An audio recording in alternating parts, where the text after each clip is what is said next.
Earlier in today's show, I mentioned that anxiety disorders are the most common mental illness in the United States. Now, it affects 40 million adults per year. This morning we're talking all about anxiety and different ways you can manage and treat the symptoms. Now, Dr. Harry, one of the books that you've recently released is entitled Anxiety 101, and that's all about taking the holistic approach to managing anxiety. So tell us what you found in this book. Absolutely. I found that many times what we don't realize that our lifestyle is contributing to our anxiety type symptoms. For example, how many of us get up in the morning and our first breakfast is a cup of coffee? If you're an anxious person, and this is not to say that coffee does not have certain benefits, but for someone suffering from anxiety, coffee may not be the best choice for them to start the day with, because coffee will simulate those anxiety symptoms. It can increase heart rate, it can make you feel tremulous, and if you're prone to that already, then perhaps that's not the way you want to get your day started. Another thing that I've noticed is that many of us don't sleep enough. We sleep maybe 6 hours or less because there's so much to do, we've got so many projects to do, etc., etc.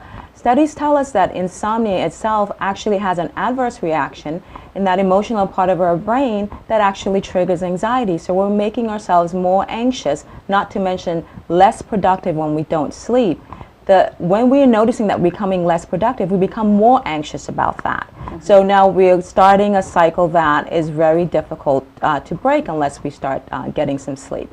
Another thing that I've noticed is that many times when we're anxious, or we're under stress, we stop the thing that helps us the most, which is exercise. I know many of us think of exercise as a weight loss tool, and it is helpful for that. I like to think of exercise as a lifestyle tool because it does so many things. It increases so many of those hormones that we need to balance our anxiety levels. It increases something called brain-derived neurotropic factor, which is a protective for the brain, but it also, that particular thing also decreases our risk for depression and anxiety. So we're looking at exercise as a lifestyle tool. It doesn't mean that you have to become a bodybuilder or the next Miss USA or anything like that. Just regularity is what's important with exercise. So I always say, let's look at our lifestyle first. In our life, are there things that we can change? Are we in perhaps environments that are really causing this anxiety to be exacerbated, and what can we do about that? And that is perhaps where it's really helpful to sit down and speak with someone, because I say if you're trying to cope with it yourself, the only voice that you're hearing is yours, and that many times doesn't always give you the answers that you're looking for. That voice, actually, that you're talking about, it can like beat yourself down, yes, can't it? It actually may have the exact opposite effect of what you're trying to accomplish. So establish calming routines for yourself. Massage therapy. Everyone should be happy to hear this. Now, studies actually show that massage therapy decreases stress hormones in an individual and can help us to manage anxiety better. So it's not, I don't think of it as a luxury. I think of it as part of a treatment plan. So essential oils are something else that we've looked at, and we think lavender essential oil actually calms the body, and it's been shown in studies to physiologically do that as well. So these are all things that we can look at.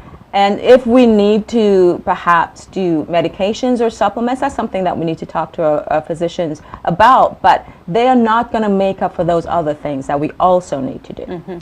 I want to ask you about that, Dr. Harry, what your take on prescription drugs like Xanax is. Do you feel, as a physician, that that's overprescribed? I think today, and perhaps even before today, we might be overprescribing it because, again, it doesn't solve a lot of the issues that are going on.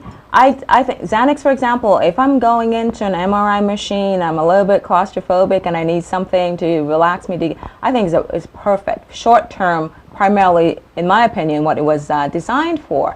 It's not designed as a long-term treatment. It may start to change the brain chemically. We may start getting dependent on it. Addiction issues may come up, and those same issues that made us anxious in the first place might still be present in our lives. The other thing that we've noticed that those type of medications don't necessarily give us good, deep sleep, restorative sleep that we need to get. So it may be hindering our sleep as well. So now we've really not improved our condition significantly with that.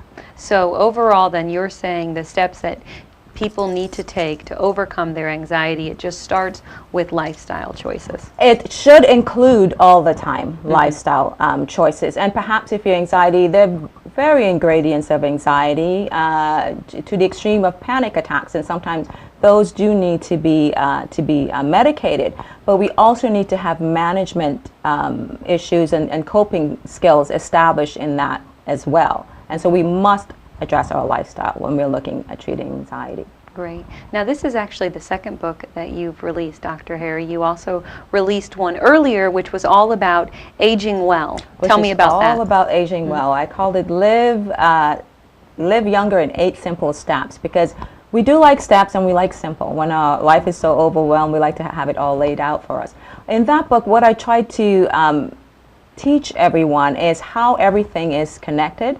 So for example, why we need to eat well, why gut health is important, why exercise is important, why brain function is important. We're all very concerned today about developing dementia, Alzheimer's, losing our ability to think clearly. That's a big concern for many of us. I know it's a concern for myself as well. But I want people to know that there are steps that you can take. It doesn't necessarily always depend on your physician to do it for you.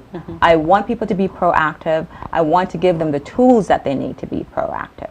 So they can make the changes right in their own home. Absolutely, because we see our physicians once a year. Right. And now are both of these books available on Amazon? Both of them are available on Amazon and barnesandnoble.com as well. Great. Are you working on another book right now? I am, actually. Okay. Can you give us a little tease of what it will be about? A little teaser. This book is actually, I call it, I don't have the exact name all written down, but it's primarily targeted at how to look fabulous from head to toe, step by step. I love it. I look forward to reading it when you are finished. Well, so thank you. You'll have to come back on the show and talk with us. I certainly will. All about it. All right, if you want more information on Dr. Harry, you can just check out the information that you see on the bottom of the screen. Again, it's been a pleasure talking with you, and I hope that people can take everything you said away and apply it to their lives, because it sounds like it could really help decrease anxiety. Well, thank you for having me. I'm going to take a quick break right now. There's more to come this morning. Stay with me.